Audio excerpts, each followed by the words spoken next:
tout ce qui est révélé dans la parole de Dieu a un sens pour nous. Dieu veut communiquer la vie ce matin. Alléluia, reçois la vie. Amen. J'aimerais entrer avec vous ce matin dans la parole de Dieu à partir d'un verset qui est tout simplement extraordinaire. Ce matin, vous allez prendre avec moi et vous allez prononcer avec moi cette parole, ce verset que vous connaissez par cœur. Vous allez prendre avec moi la vitamine P413 et on va réfléchir sur cette vitamine. Vous connaissez la vitamine P413, j'en ai déjà parlé, on va développer différents aspects de cette parole qui est une parole extraordinaire. Philippiens, chapitre 4, verset 13, une vitamine extraordinaire que je peux prendre matin, midi et soir sans modération, à user sans modération. Que dit l'apôtre Paul en Philippiens, chapitre 4, verset 13 ? Je puis tout par celui qui me fortifie. Répète-le avec moi, on va le répéter ensemble et tu le proclames sur ta vie. Je puis tout par celui qui me fortifie. Amen. Ce verset dans la français courant est traduit par « Je peux faire face à toutes les situations, grâce au Christ qui me rend fort. Je peux faire face à toutes les situations. » Mon frère, ma sœur, ce matin, j'aimerais que tu puisses réaliser qu'à travers cette parole que tu prononces sur ta vie, tu dois te l'approprier, cette parole, comme l'apôtre Paul qui l'a proclamée sur sa propre vie. Quand tu proclames cette parole sur ta vie, tu es en train de prononcer une puissance extraordinaire. Tu es en train de dire et tu es en train d'exprimer la capacité et le pouvoir que Dieu te donne pour affronter toutes les situations de ta vie, de ton existence, de ton quotidien. Toutes les situations, il n'y en a pas une qui échappe. Et en plus, tu peux affronter ta vie de tous les jours, ta vie avec ses défis, avec ses rebondissements, avec ses moments hauts et ses moments bas, de façon victorieuse, saine, positive et fructueuse. Alors, quand tu dis avec moi « je peux », dis-le avec moi « je peux ». Tu ne dis pas seulement « je peux », ce n'est pas de la vanité de dire « je peux », c'est véritablement une confession de foi qu'on va développer aujourd'hui à travers la parole de Dieu. Tu dis « je peux affronter toutes les situations de ma vie avec une attitude victorieuse. Je peux affronter les situations qui me peinent peut-être aujourd'hui, tu es peut-être dans les difficultés, tu es peut-être dans l'épreuve, tu es peut-être devant des défis. Tu peux affronter ces situations de façon victorieuse, fructueuse, saine, positive, grâce à Christ qui habite en toi. Autrement dit, si Jésus n'habite pas dans ta vie, la toute première chose que tu dois t'empresser de faire, c'est de l'inviter à venir dans ta vie ce matin. Parce que ce message concerne toutes les personnes qui veulent, premièrement, avoir une vie de qualité, une vie positive, une vie qui impacte l'existence. Et cette vie de qualité, elle ne peut s'atteindre, se vivre, se déployer uniquement si Jésus est dans ton cœur. Ce message s'adresse donc aux personnes qui disent à Jésus « Sois le bienvenu » comme nous l'avons chanté. Saint-Esprit, je veux ouvrir mon cœur à Jésus. Tu es fatigué ce matin? Vitamine P413. Tu es découragé ce matin? Vitamine P413. Tu ne vois pas le bout de ton tunnel? Tu ne vois pas la fin de tes épreuves? Vitamine P413. Tu dois peut-être relever un défi, un nouveau défi. Tu dois peut-être surmonter une montagne. Tu dois peut-être affronter une situation que tu crains. Tu dois peut-être affronter un nouveau tournant dans ta vie. Tu dois déménager, tu dois quitter, tu recherches quelque chose. Tu ne sais pas. La vitamine P413 est pour toi. Peut-être que tu dois donner tout simplement une nouvelle orientation à ta vie. La vitamine P413, dans tous les cas, elle est pour toi. Dis-le à ton voisin. Dans tous les cas, la vitamine P413 est pour toi.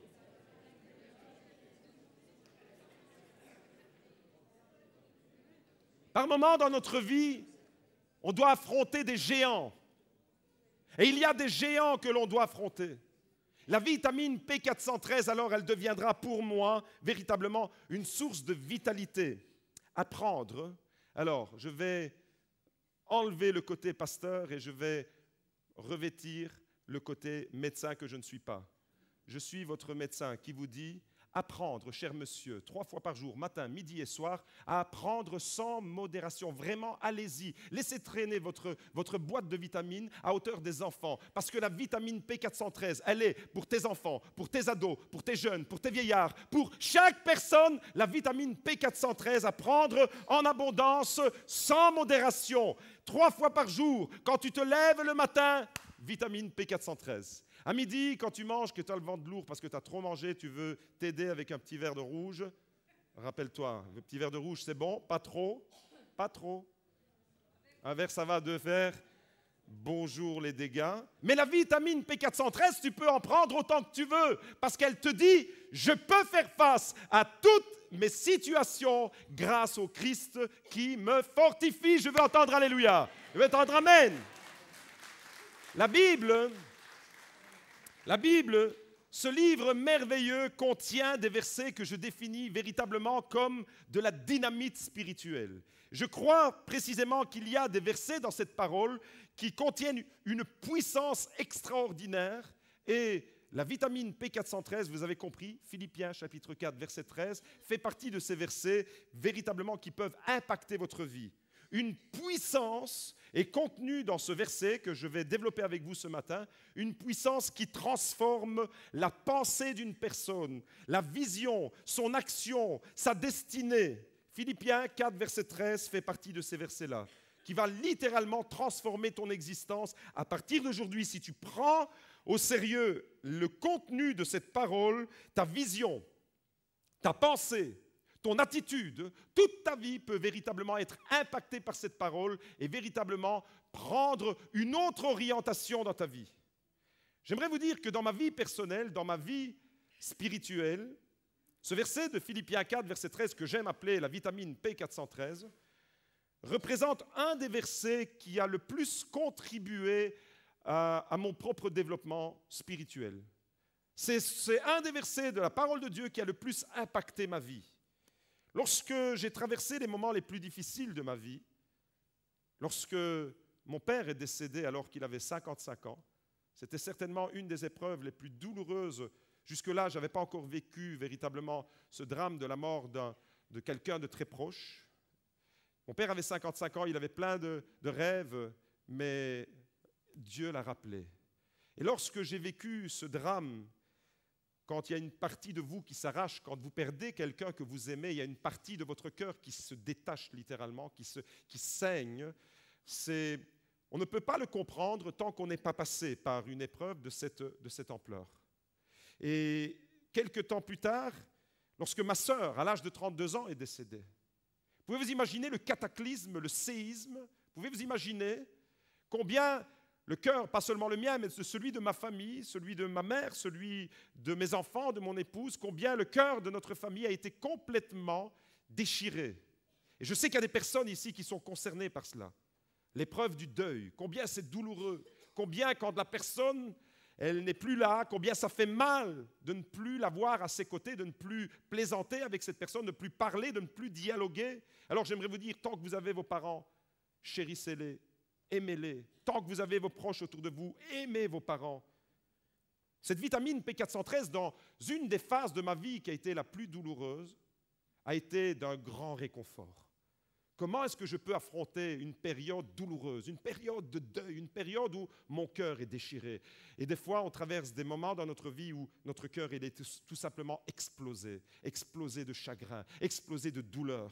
La vitamine P413, alors ce verset a été pour moi d'un grand réconfort, a fortifié ma foi.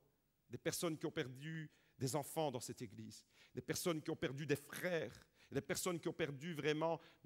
Je lisais encore sur les réseaux sociaux qu'une famille de Liège a perdu un enfant de 8 ans. Quel drame!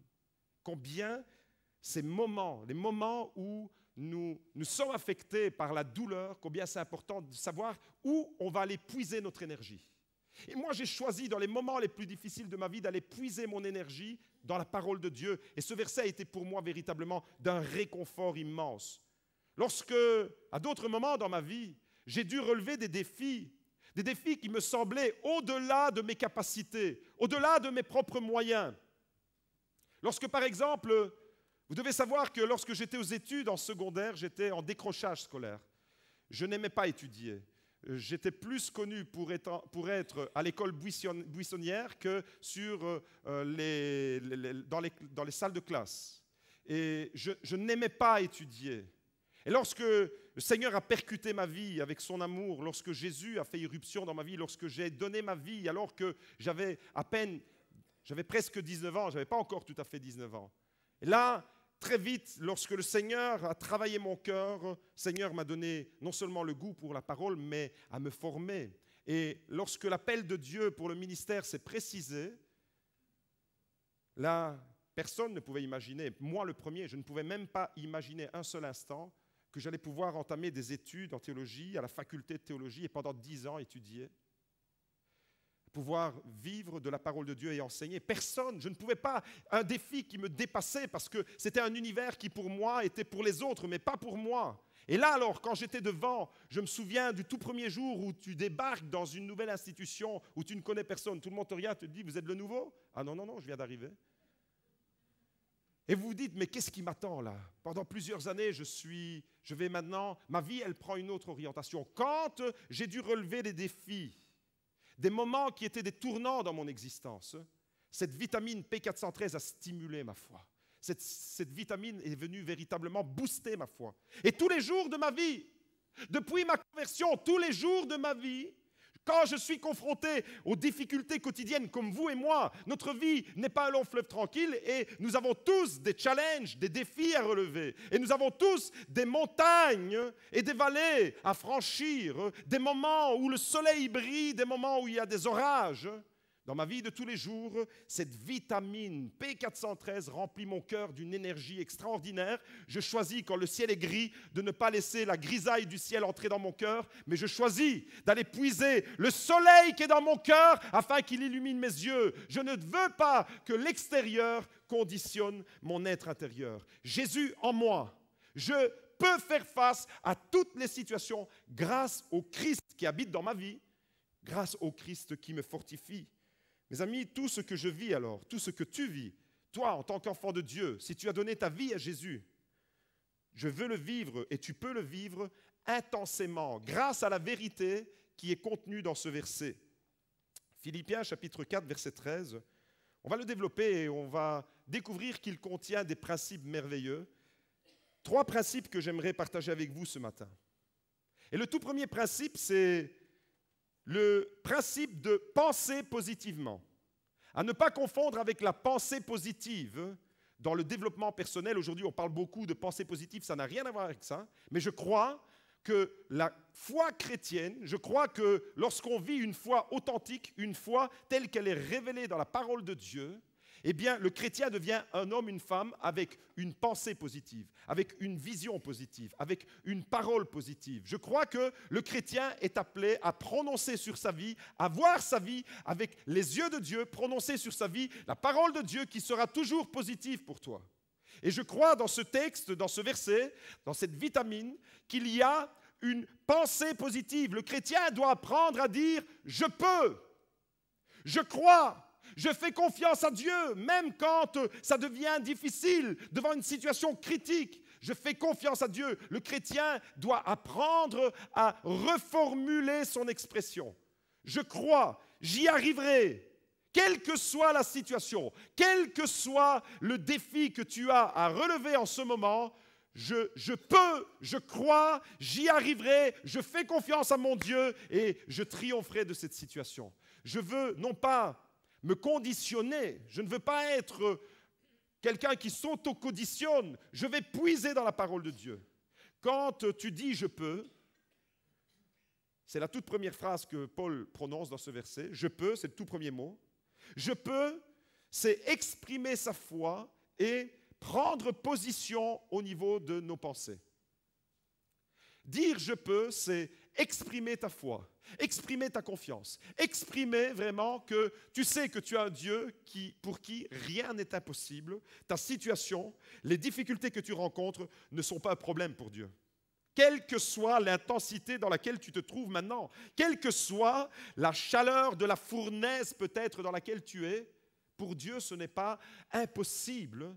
Et quand tu dis « je peux », Tu n'es pas en train de te conditionner, mais tu es en train d'aller puiser dans la puissance de cette parole, une puissance extraordinaire. Tu exprimes ta foi, tu exprimes ta confiance et en même temps, tu positionnes ton esprit. Ton esprit doit être positionné en mode victoire. Ton esprit doit être positionné dans le camp des vainqueurs, parce que tu es vainqueur avec Jésus, tu es plus que vainqueur. Et c'est dans nos pensées alors que se joue la première bataille. Et beaucoup de chrétiens ont une existence laborieuse. Beaucoup de chrétiens ne vivent pas pleinement le projet de Dieu dans leur vie, alors que Jésus a dit « Je suis venu pour donner la vie en abondance ». Beaucoup de chrétiens vivent parce qu'ils n'appliquent pas le principe de Philippiens 4, verset 13 à leur vie. Et devant une difficulté, on va voir le problème et on va se décourager. Devant la situation, tu ne diras pas « je peux », mais tu diras « c'est trop impressionnant, c'est trop dur pour moi, je n'y arriverai pas, je ne sais pas ce qui m'arrive, je suis fatigué, je suis là, je suis découragé ». Et quand tu prononces toutes ces paroles sur ta vie, mon frère, ma sœur, tu ne sais pas que tu es en train de créer un univers autour de toi. Tu es en train de créer un univers de négativité. Mais l'apôtre Paul nous permet de nous libérer de ce négativisme et il nous invite à prononcer une parole positive. Dis-le avec moi, je peux affronter toutes mes situations grâce au Christ qui me fortifie. Alléluia. En 1 Samuel chapitre 17, la Bible raconte l'histoire d'un défi. Un défi que vous connaissez tous, même ceux qui ne sont pas habitués avec la Bible connaissent cette histoire. C'est le défi, la guerre, le combat entre David et Goliath. Nous connaissons tous cette histoire. En Samuel chapitre 17, je vous invite à prendre cette parole. Le peuple de Dieu, dans ce chapitre, Israël était menacé, Israël était agressé, humilié par les Philistins.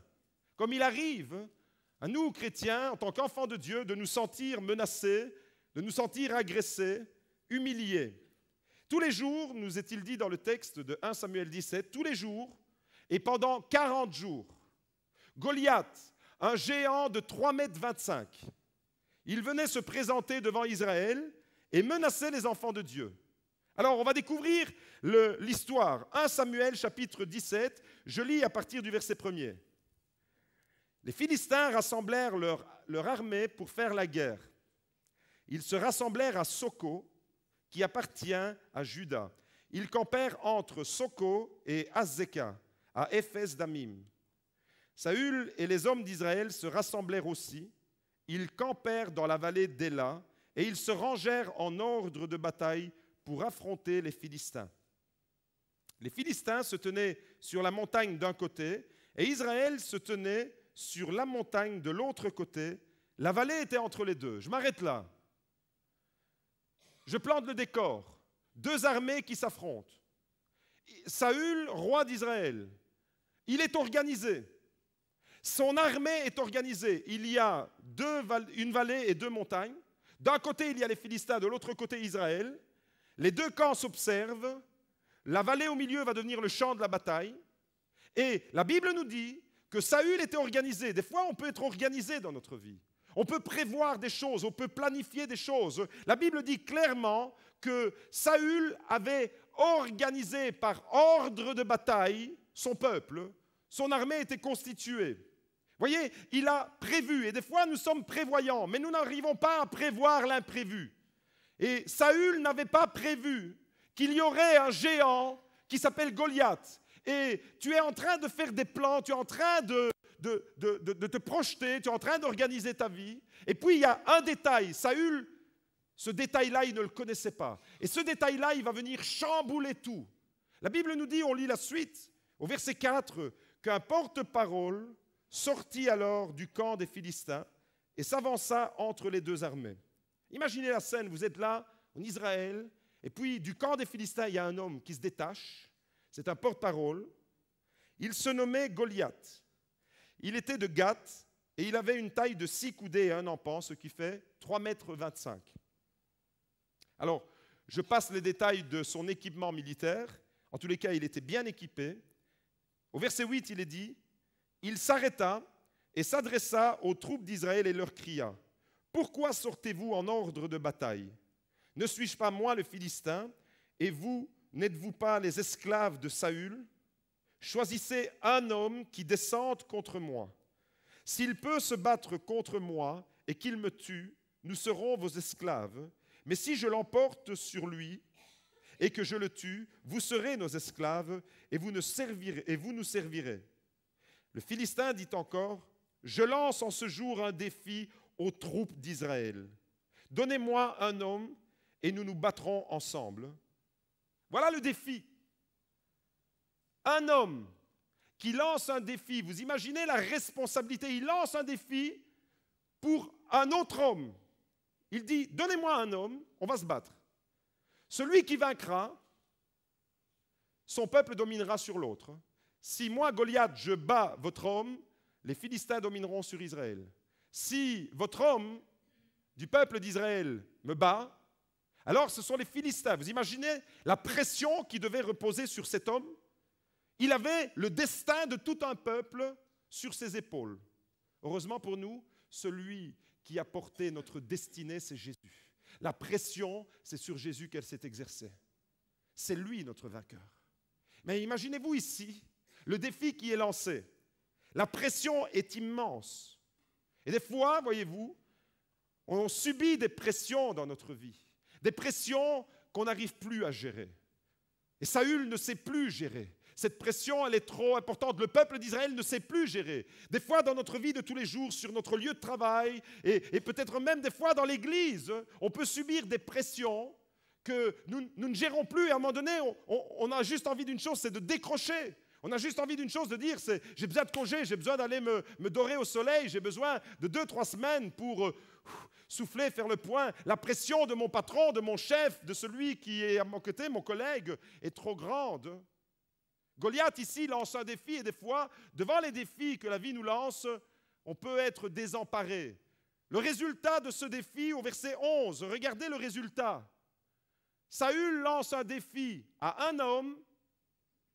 Saül et tout Israël entendirent ces paroles du Philistin, et ils furent terrifiés et saisis d'une grande crainte.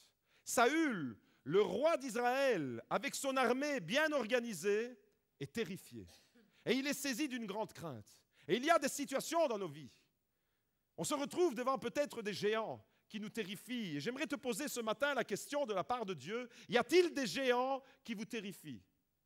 Y a-t-il des géants dans votre vie qui provoquent en vous, qui provoquent à l'intérieur de vous une grande crainte? Voyez-vous, ce géant, il peut s'appeler la maladie. Ce géant peut s'appeler diagnostic médical. Ce géant peut s'appeler cancer. Ce géant peut s'appeler traitement médical à long terme. Vous êtes confronté devant une nouvelle et vous êtes désemparé. Peut-être que ton géant en ce moment, c'est ton avenir, ta situation professionnelle. Et tu trembles parce que la vie t'a envoyé un Goliath. Tu trembles devant ta situation, tu te dis, mais mon avenir, l'avenir de ma famille, l'avenir de mes enfants. Peut-être que ton géant, c'est ton avenir professionnel, peut-être que ton géant, c'est l'avenir de ta femme, l'avenir de ton fils, l'avenir de ta fille. Ton avenir tout simplement. Peut-être que pour d'autres, le géant, c'est tout simplement les finances, comment boucler la fin de mois. Ça, c'est un géant que beaucoup de familles rencontrent aujourd'hui. Le géant des finances, un mariage, une relation de couple qui ne va pas bien, ta relation bat de l'aile. Et ça, c'est un géant parce que tu te dis, peut-être que je suis en train de vivre la fin de mon histoire avec l'homme, je pensais que c'était l'homme de ma vie ou la femme de ma vie. Et voyez-vous, la vie, elle nous envoie des géants comme ça. Tous les Israélites avaient peur. Saül, le premier, sauf David. Sauf David. Tous les Israélites disaient, quand ils voyaient Goliath venir matin et soir pendant 40 jours, il s'est présenté 80 fois. Tous les jours, Goliath venait défier Israël, venait humilier, venait ricaner à la figure des Israélites. Et tous les Israélites, en voyant ce géant, disaient, c'est impossible, il est trop grand pour qu'on puisse le vaincre. David, lui, regardait autrement. Lui, il disait, impossible de le manquer. Il est tellement grand que je ne pourrais pas le louper. Il faut vraiment être nul pour le rater. Voyez la différence? La différence, elle se trouve où? Elle se trouve dans la vision. David, un homme qui prend la vitamine P413. C'est un anachronisme, parce que Philippiens n'existait pas encore à ce moment-là. Mais le principe de Philippiens 4, verset 13, David l'avait déjà intégré à sa vie.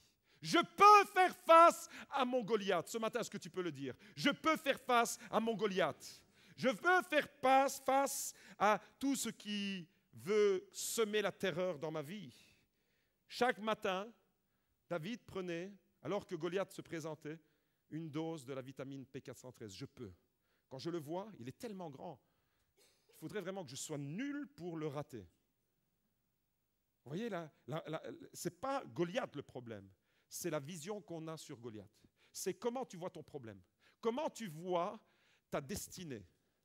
La vitamine P413 te permettra de voir de façon positive. Premier principe, pensée positive, vision positive. Projette sur ta vie le regard de Dieu qui sera toujours un regard positif. Le chrétien doit autrement sortir de son vocabulaire, le jeter à tout jamais au fond de la mer et ne plus jamais aller le retrouver, ce vocabulaire. Le chrétien doit jeter les mots impossibles à la poubelle.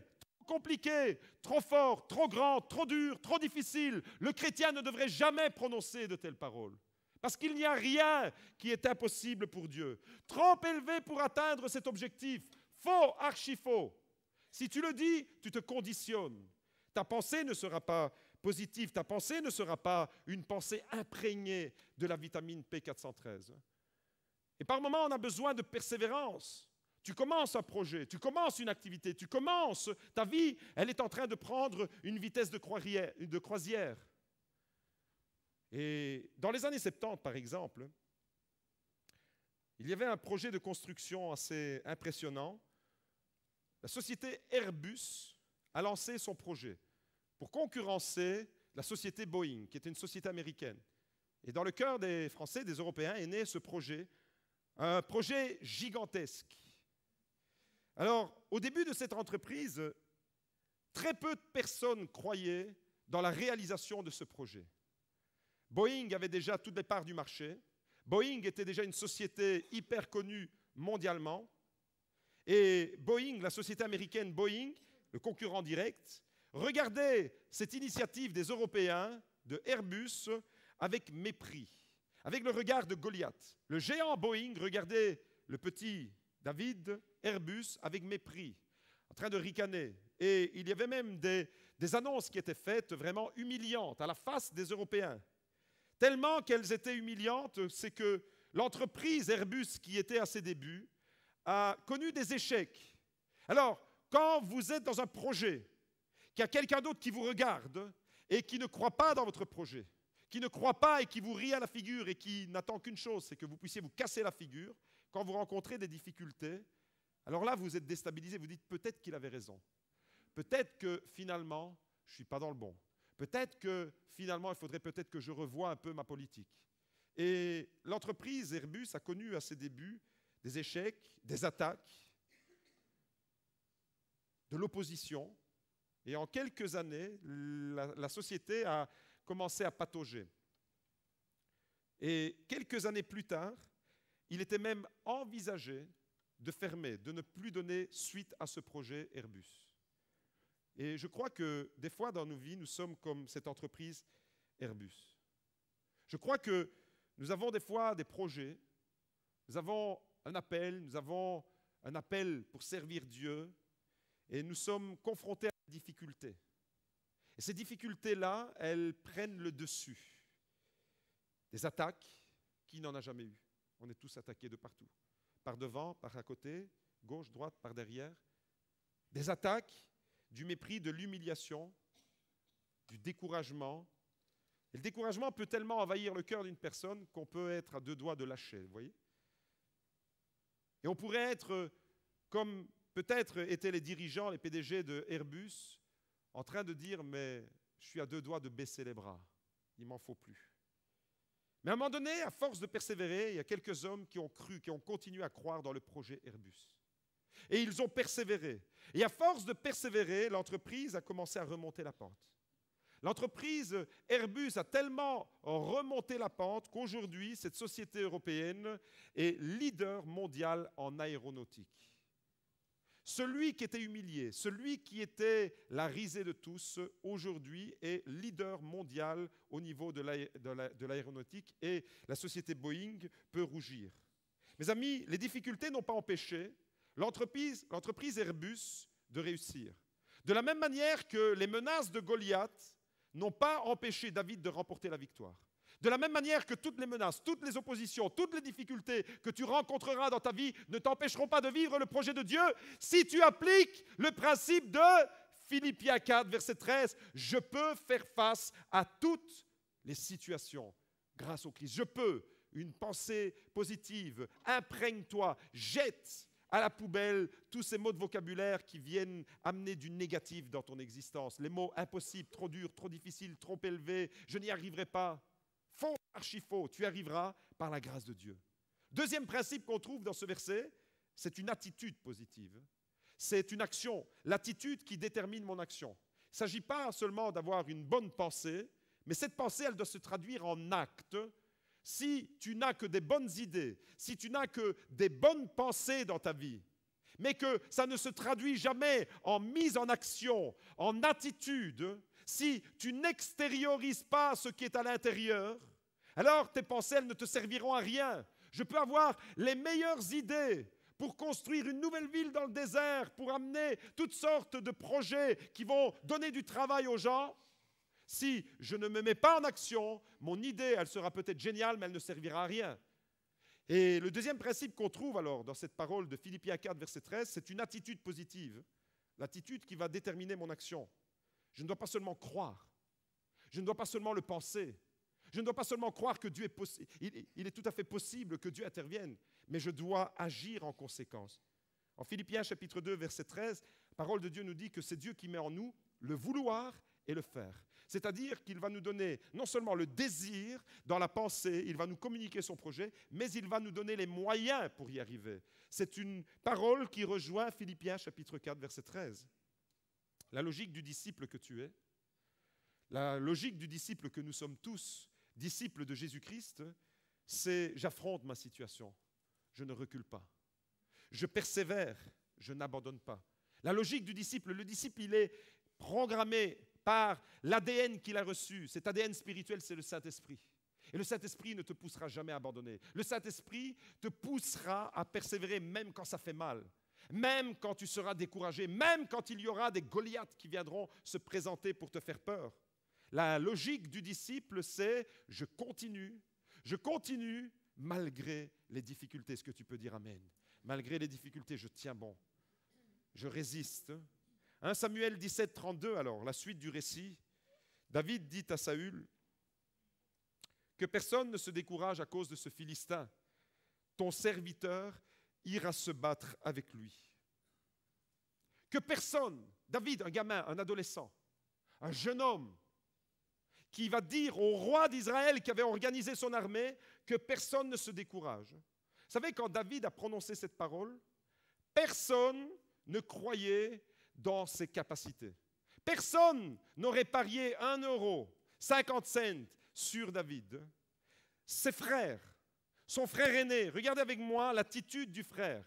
Lorsque David va voir l'insolence de Goliath, il ne va pas se dire, mais bon, ouais, c'est comme ça, il y a un roi, il y a une armée, c'est à eux de jouer. David, il était gamin, il n'était même pas dans l'armée. Ses frères étaient dans l'armée. Et regardez ce qu'il est dit. Au verset 27, 1 Samuel 17, verset 27. Le peuple, répétant les mêmes paroles, lui dit « Voilà ce que l'on fera pour celui qui le tuera. » Parce que David avait demandé « Qu'est-ce qu'on fera à celui qui tue ce Goliath, ce Philistin ?» Verset 28. Le frère entre en jeu. Eliab, son frère aîné. Vous savez, des fois, il y a des Eliab autour de nous. Il y a des frères aînés. Mais des frères aînés qui n'ont pas le comportement d'un frère aîné. Des frères aînés qui vont décourager. Des frères aînés qui vont décourager le jeune qui veut aller d'avant, qui veut servir Dieu. Et peut-être que dans l'Église, des fois, ça se passe comme ça. Alors, mes frères, mes sœurs, j'aimerais vous dire, Encouragez la nouvelle génération, ne les voyez pas comme des concurrents. Encouragez les David que Dieu est en train de lever au milieu de nous. Ne les regardez pas avec un regard critique. Ne dites pas, le pasteur, il n'a des yeux que pour les jeunes. Et nous, les vieux, il nous met de côté. C'est archi faux. Tous ensemble, nous vivons le projet de Dieu. Ne tombez pas dans le piège d'Eliab. Regardez, verset 28. Eliab, son frère aîné. Normalement, moi, je n'ai jamais eu de frère aîné. Mais j'ai eu des oncles qui étaient comme des frères. Et quand j'allais au-devant des difficultés, j'étais dans une école, eux, ils étaient dans la même école que moi. Quelques années, dans les grandes familles italiennes, c'est comme ça. Les oncles, c'est presque comme des frères. Et ils ont presque le même âge que vous. Et quand j'étais là, je me sentais fort. Vous savez pourquoi? Parce que j'avais mes grands frères avec moi. Et quand les grands là-bas, ils me voyaient, ils ne me faisaient rien. Pourquoi? Parce que j'avais 3 oncles qui étaient là autour de moi. 3 oncles qui avaient presque 1,90 m. Un frère aîné, normalement, ça doit protéger, ça doit encourager le jeune. Eliab, frère aîné de David, regardez le comportement qu'il a. Verset 28. Eliab, son frère aîné, qui l'avait entendu parler à ses hommes, fut enflammé de colère contre David. Cet homme est pauvre et malheureux. Il y a de la colère au lieu d'avoir de la réjouissance dans son cœur. Il y a du mépris au lieu d'avoir de la joie dans son cœur. Il est enflammé de colère envers son propre frère David. Il dit, « Pourquoi es-tu descendu et à qui as-tu remis ce petit troupeau dans le désert? Je connais ton insolence et la malice de ton cœur. » Je connais, voilà comment David était perçu par son frère. Tu es un insolent, tu es un malicieux. Allez, retourne avec les troupeaux. Eliab, frère aîné, ne croyait pas. Il ne croyait pas dans le projet qui était en train de naître dans le cœur de David. Plus loin, on lit au verset 31. Lorsqu'on eut entendu les paroles prononcées par David, on les rapporta devant Saül, qui le fit chercher. Alors David dit à Saül que personne ne se décourage à cause de ce Philistin. Ton serviteur ira se battre avec lui. Il passe à l'action. Attitude positive. Ce n'est pas seulement une idée maintenant. C'est vraiment, je passe à l'action. Regardez la réaction de Saül. Saül dit à David, tu ne peux pas marcher contre ce Philistin, car tu n'es qu'un jeune garçon. Mais lui, il est un homme de guerre depuis sa jeunesse. Toi, tu es trop petit, tu n'es pas assez qualifié. Regarde son équipement. Toi, tu es juste en train de garder des moutons.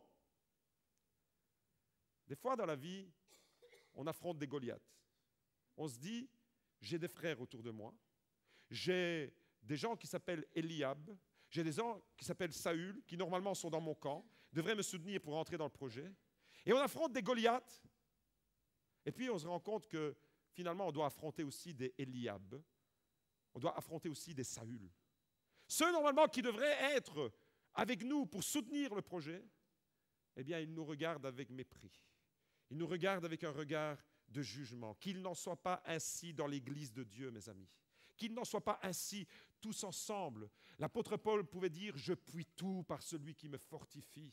Je passe à l'action. » Personne ne croyait dans le projet de David, ni les autres Israélites, tous tremblants devant Goliath, ni Eliab, son propre frère, ni Saül. Pour les uns, il était trop jeune, pour les autres, c'était un insolent. Mais David avait une attitude différente. Pourquoi? Parce que chaque matin, il prenait la vitamine P413. Je peux faire face. Tu peux dire tout ce que tu veux. La parole de Dieu dit, je peux. Tu entendras toujours une parole de Saül qui traîne dans ton oreille qui te dira, tu ne peux pas. Je peux faire face à ce géant Goliath. Saül te dira, tu ne peux pas, tu es trop jeune. Regarde lui, c'est un homme militaire, armé, équipé. Et vous allez toujours être confronté à des « je peux » de la parole de Dieu, pensée, parole, perspective, vision positive, et en même temps, tu seras confronté à une parole qui te dira juste le contraire. À toi de choisir quelle est la pensée qui va affecter ton esprit. Comment tu vas te positionner? Quelle parole vas-tu entendre? À quelle parole vas-tu dire Amen? À celle de Dieu, la vitamine P413, ou à celle de Saül qui retentit dans ton cœur? Ton projet, tu as le droit d'être heureux parce que Dieu le veut. Tu peux. Prononce une parole de bénédiction et passe à l'action. Ne fais pas seulement que voir les choses positives, mais passe à l'action. Je peux faire face à toutes mes situations, y compris quand mes Goliaths se présentent à moi. David va prendre une initiative. J'aimerais qu'on puisse réaliser qu'à travers cette parole, Le deuxième principe contenu dans Philippiens chapitre 4, verset 13, te poussera à prendre une initiative positive, une attitude, une action qui découle de ce principe. Lorsque j'avais 19 ans, sous un chapiteau, vous connaissez l'histoire de ma conversion, j'avais 19 ans lorsque j'ai donné, j'avais même pas encore tout à fait 19 ans, lorsque j'ai donné ma vie à Jésus. J'avais 18 ans et quelques mois plus tard, j'allais avoir mon anniversaire. Et puis, quelques mois plus tard encore, Magda et moi, nous nous sommes mariés. Au mois d'août, nous sommes nés de nouveau et au mois de décembre, nous nous sommes mariés. Mois de décembre 1991. La plupart des personnes de notre entourage, des gens qui nous étaient proches, des amis, et même des gens de la famille, nous regardaient et disaient, ces deux-là, on leur donne 2 mois et après c'est fini. D'autres, un peu plus optimistes, disaient, ces deux-là, on leur donne 6 mois. Après 6 mois, ils divorcent. D'autres, remplis de foi, disaient, ces deux-là, leur mariage, il va durer 2 ans. Sans s'en rendre compte, ces personnes étaient en train de prononcer des paroles de malédiction sur notre couple. Mais Dieu change la malédiction en bénédiction. Et cette année, nous avons tout simplement de fêter 25 ans de mariage. Cette année, c'est une année merveilleuse. Et laissez-moi vous dire que nous sommes le couple le plus heureux de toute la galaxie. Et j'aimerais que chacun puisse le dire. Là où personne ne nous regardait, un jeune, 19 ans, il s'est mis avec une fille, mais qu'est-ce qu'il va faire? Personne ne considérait David. Personne ne considérait Joseph à ce moment-là, au moment où on prend la décision de vivre le projet de Dieu dans notre vie. Et là où certains disaient 2 mois, Dieu a dit non, non, jusque maintenant c'est 25 ans. 25 ans de bénédiction dans la présence de Dieu. Mes amis, vous comprenez que quand vous rentrez dans le principe de Philippiens chapitre 4, verset 13, vous changez complètement la donne. La malédiction, les paroles de malédiction qui sont prononcées par tous les Goliaths, par tous les Eliab, par tous les Saül sur votre vie n'auront aucun effet. Si tu crois fermement dans ton cœur cette parole, si tu te nourris. Avec Magda, on a affronté des Goliaths. Avec Magda, en 25 ans, il y en aura encore. Par la grâce de Dieu, Dieu est souverain, il peut me reprendre maintenant. C'est lui qui décide. Mais je me projette encore pour 50 ans de mariage, 70 ans de mariage. Et jusqu'au retour de Christ, je veux me marier. Nous avons affronté le Goliath de la critique et nous l'avons vaincu. Nous avons affronté le Goliath du mépris et nous l'avons vaincu. Nous avons affronté le Goliath de la moquerie et nous l'avons vaincu. Nous avons affronté le Goliath de la malédiction et nous l'avons vaincu. Vous pouvez le vaincre. Je peux faire face à toutes les situations grâce au Christ qui me rend fort. Je veux entendre Amen. Amen. Alléluia. Troisième et dernier principe, et je termine là. Philippiens chapitre 4, verset 13, c'est une puissance positive. C'est une pensée positive, c'est une attitude positive et c'est une puissance positive. Ce n'est pas par mes moyens, ce n'est pas par tes propres forces que tu pourras réussir dans ces projets. C'est grâce à Christ qui habite en moi. L'apôtre Paul dit, je puis tout par celui qui me fortifie. Alléluia! Par lui, seulement par lui, par sa grâce, par son esprit en moi, par son amour, par sa puissance, je peux y arriver. C'est lui qui me donne la force. Je peux affronter toutes les situations de ma vie pour lui, avec lui, en lui et pour sa gloire. En 1 Samuel 17, alors, verset 45, David ne s'est pas présenté au nom de David, le berger de Bethléem, devant Goliath. 1 Samuel 17, verset 45. David dit aux Philistins, « Tu marches contre moi avec l'épée, la lance et le javelot.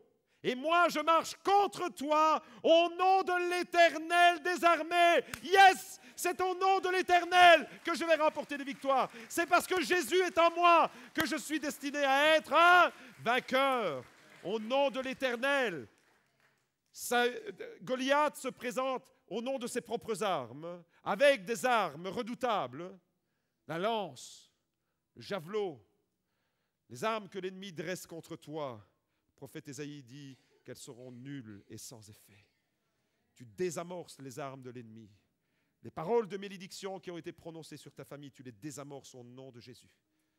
Elles n'ont aucun effet. Moi, dit David, je ne marche pas ni au nom de mes armes, ni même en mon propre nom. Je marche au nom de l'Éternel. Celui qui habite en moi, c'est lui qui me fortifie. Il appliquait déjà, parce qu'il était dans l'esprit, il appliquait déjà le principe de Philippiens 4, verset 13. Je peux. David, je peux l'affronter. Goliath, je peux l'affronter. Grâce au Christ qui me fortifie. Verset 46, il est dit, aujourd'hui l'Éternel te livre entre mes mains, et je te frapperai et je te couperai la tête. Non seulement l'ennemi n'aura pas raison de toi, mais il est vaincu. Et celui qui lui a coupé la tête, c'est Jésus en mourant sur la croix. La tête du serpent a été piétinée par le pied de Jésus. Autrement dit, toutes les manœuvres du diable contre ta vie, contre ta famille, contre le projet que Dieu a pour toi, tu dois réaliser que Jésus a terrassé l'ennemi de ton âme. Tu es dans la victoire. David a coupé la tête de Goliath. Jésus a décapité Satan. Tu entends? Autrement dit, tu es dans la victoire avec Jésus, si Jésus habite en toi. Au verset 50, il est dit, avec une fronde et une pierre, David fut plus fort que le Philistin. Il le frappa à mort sans avoir d'épée à la main. Verset 51, David courut, s'arrêta près du Philistin, se saisit de son épée qu'il tira du fourreau, le tua et lui coupa la tête avec l'épée. D'abord avec une pierre. Il s'était dit, il est tellement grand, celui-là je ne vais pas le manquer. Il est tellement grand, là, 3,25 m. Je vais viser. Il faut vraiment être tordu pour le rater. Je vais le toucher. C'est sûr, je vais le toucher. Et puis, il s'empresse de courir sur Goliath avec ses propres armes. Ces armes qui étaient dirigées contre David, elles vont se retourner contre Goliath. C'est avec l'épée de Goliath que Goliath sera décapité par David. Les armes que l'ennemi forge contre toi, dis amen, elles seront nulles et sans effet. Un pronostic médical, un pronostic professionnel, un pronostic sur la vie de tes enfants, des paroles qui te découragent, un ennemi qui vient sans cesse te lancer des défis, te décourager. Au nom de Jésus. Mon frère, ma sœur, pendant que les musiciens se remettent en place, j'aimerais vous dire que le combat que tu es en train de livrer maintenant, moi je ne le connais pas. Je connais certaines choses que vous voulez bien me dévoiler. Mais au fond de votre cœur, il y a des combats. Les combats que tu livres en ce moment. Dieu te dit à travers ma bouche ce matin, je connais le combat que tu livres. Le géant qui s'oppose à toi en ce moment, ce géant qui te décourage, Dieu le connaît. Et Dieu te dit, je l'ai vaincu ce géant. Ces sentiments partagés qui sont en toi, tantôt tu es confiant, tantôt tu es dans le doute. Tantôt tu veux avancer, tantôt tu es découragé. Tantôt tu t'alimentes de la foi de David, tu prends la vitamine B413 et sans t'en apercevoir, tout de suite après, tu es en train de te nourrir de la parole de Saül qui te dit, tu ne peux pas. Ce sentiment à partager, parce que des fois, vous voyez, on est comme David, des fois on est comme Saül. Ce sentiment partagé de confiance et de doute, Dieu te dit ce matin, je le connais. Ce combat intérieur que tu as, je le connais. Et Dieu te dit ce matin, je te rends capable de vaincre ton Goliath. Je te rends capable de remporter la victoire, ni par force, ni par puissance, mais par mon esprit. Ni avec l'épée, ni avec la lance, ni avec le javelot, mais au nom de l'Éternel. Je remporte la victoire seulement parce que Christ habite en moi. Je veux entendre Alléluia. Gloire à Dieu. Alléluia. Seigneur, Alléluia. Que ton nom soit béni. Tout ce qui est révélé dans la parole de Dieu a un sens pour nous. Dieu veut communiquer la vie ce matin. Alléluia, reçois la vie.